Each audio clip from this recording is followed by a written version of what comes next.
O Evangelho segundo João, capítulo 11. Havia um homem chamado Lázaro.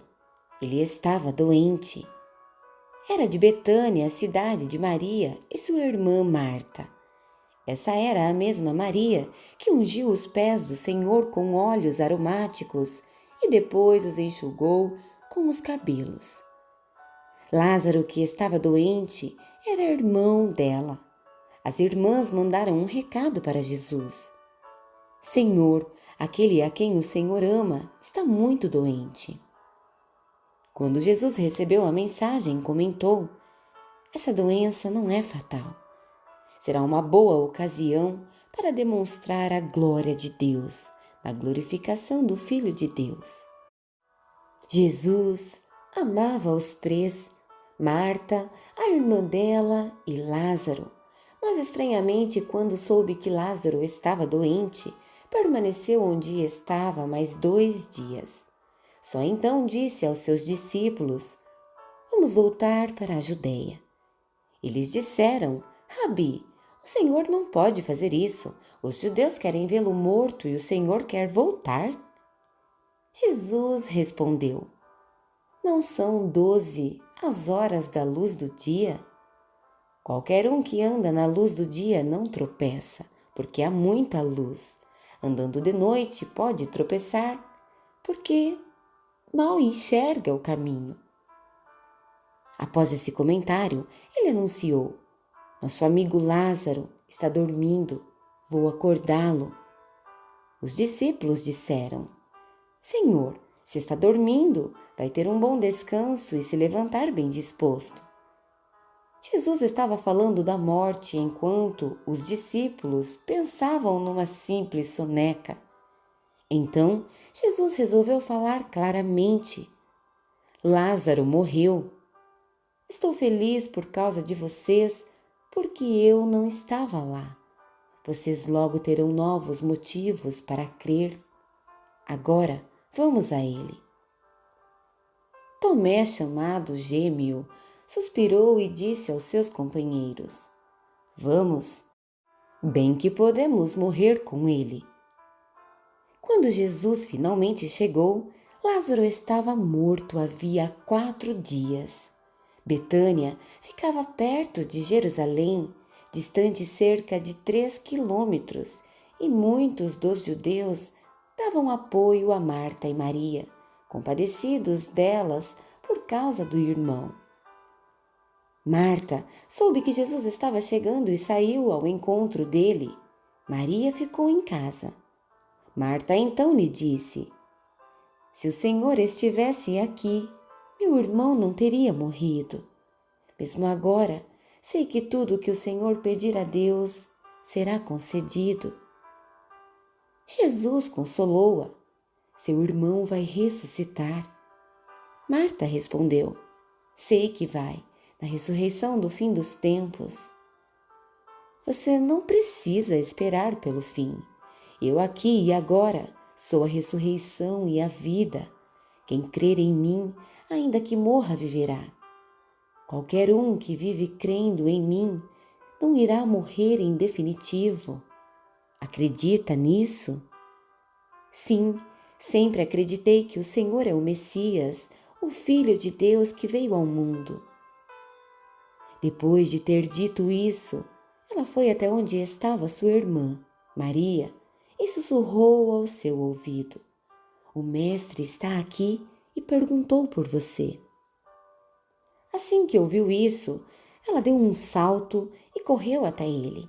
Jesus ainda não havia entrado na cidade e continuava no lugar em que Marta o havia encontrado. Quando os judeus amigos dela viram Maria passar correndo, foram atrás dela pensando que ela ia ao túmulo para chorar. Maria foi até onde Jesus estava e caiu aos pés dele, dizendo: se o Senhor estivesse aqui, meu irmão não teria morrido. Quando Jesus a viu chorando e os judeus chorando com ela, sentiu grande indignação e perguntou: onde vocês o puseram? Senhor, vem e vê, disseram. Naquele momento, Jesus chorou. Os judeus disseram: ele o amava muito. Outros discordaram: bem, se ele o amasse tanto assim, por que o deixou morrer? Afinal, ele abriu os olhos de um cego. Mal contendo a indignação, Jesus chegou ao local do túmulo. Era uma caverna simples na colina, com uma placa de pedra que a fechava. Ele ordenou: removam a pedra. Marta, a irmã do falecido, disse: Senhor, a esta altura já está com mau cheiro. Ele morreu há 4 dias. Jesus a olhou bem nos olhos. Eu não disse que se acreditasse, você veria a glória de Deus? Dirigindo-se aos demais, insistiu: vão em frente, tirem a pedra. Eles a removeram.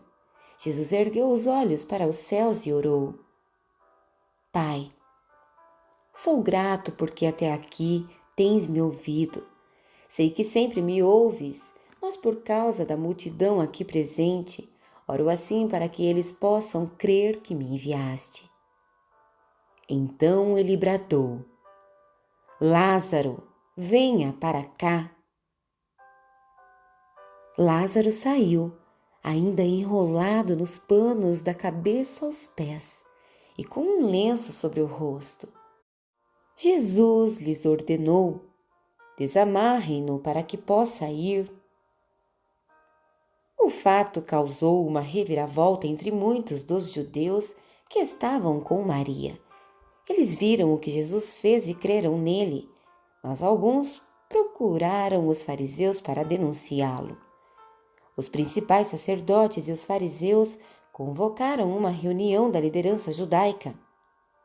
O que faremos? Perguntaram. Esse homem insiste em seus feitos, criando sinais divinos. Se deixarmos, logo todos crerão nele, e os romanos virão e removerão o pouco poder e prestígio que ainda nos resta. Então, um deles, Caifás, designado sacerdote principal naquele ano, se pronunciou: Vocês não enxergam, não percebem que é preferível um homem morrer pelo povo que uma nação inteira ser destruída? Ele não disse isso de si mesmo, na condição de sacerdote principal naquele ano. Sem saber, profetizou que Jesus estava para ser sacrificado pela nação. E não somente pela nação, mas para que todos os filhos de Deus dispersos pudessem ser reunidos num só povo.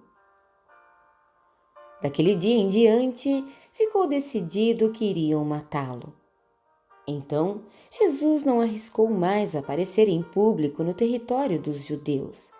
Retirou-se para o interior, na região fronteiriça com o deserto, hospedando-se numa cidade chamada Efraim.